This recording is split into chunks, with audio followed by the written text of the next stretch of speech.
আজকে আমি বানাবো নবাবী সেমাই। So let's start cooking. কড়াইটা বসিয়ে প্রথমেই দিয়ে দিয়েছি 2 চা চামচ ঘি। আপনারা আপনাদের পছন্দ মতো কম বেশি করে নিতে পারেন। ঘিটা গলে যাওয়ার পর সেখানে কিছু ড্রাই ফ্রুটস দিয়ে দিব। ড্রাই ফ্রুটসগুলো একটু ব্রাউনিশ করে ভেজে তারপর আমরা তুলে ফেলবো। এরপর আমরা দিয়ে দিব অডল ফুডের সেই সিগনেচার আইটেম ঘিয়ে ভাজা সেমাই।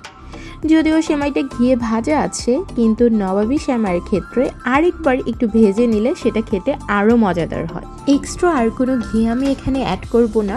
আমরা যে ড্রাই ফ্রুটসটা ভেজে রেখেছিলাম সেটার অবশিষ্ট যে ঘিটা আছে সেটাতেই আমি দিয়ে দিয়েছি সেমাইটা অবশ্যই একটু হাত দিয়ে ঝুরঝুরা করে ভেঙে নিতে হবে। 3-4 মিনিট একটু নাড়াচাড়া করে তারপরে দিয়ে দিয়েছি 2 tablespoon sugar. By the way, আমি এখানে কিছুটা গুঁড়া দুধও অ্যাড করেছিলাম, যেটার ক্লিপটা নিতে আমি ভুলে গিয়েছি। আমি এখানে 2 টেবিল স্পুন গুঁড়া দুধ অ্যাড করেছিলাম। তারপর 5-6 মিনিট নাড়াচাড়া করে গ্যাসটা অফ করে দিবেন। তারপর ফ্ল্যাট একটা পাত্র নিয়েছি, যেটাতে কিনা সুন্দর মতো সেট করা যায়। দেখতে পাচ্ছেন আমি কিভাবে সেটটা করছি।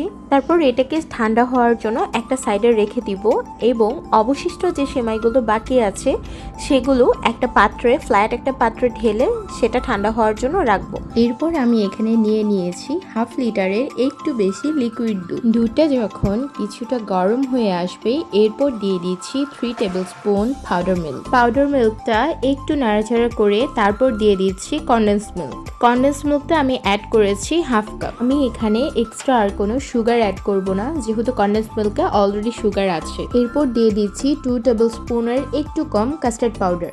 আমি এখানে কাস্টার্ড পাউডার ইউজ করেছি ফস্টার ক্লার্কসের।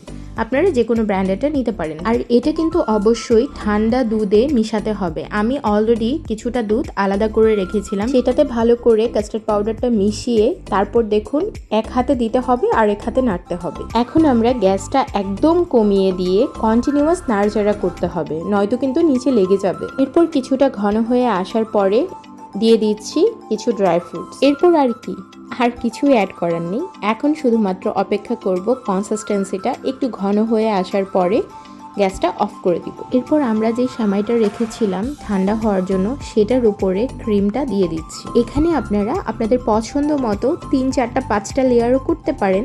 আমি জাস্ট এখানে একটা লেয়ারই করেছি, যেহেতু আমার হাতে সময় কম ছিল। ক্রিমটা দেওয়ার পরে আমি আবারও সেমাই দিয়ে জাস্ট উপরে একটা লেয়ার করে দিয়েছি অ্যান্ড উপরে কিছু ড্রাই ফ্রুটস ছিটিয়ে দিব। এরপর এটাকে আমি 3-4 ঘন্টা ফ্রিজে রেখে দিয়েছি সেট হওয়ার জন্য, বিকজ এটা ঠান্ডা হলে খুবই মজা লাগে। আজকের মতো এখানেই শেষ করছি। সবাই ভালো থাকবেন, সুস্থ থাকবেন। আল্লাহ হাফেজ।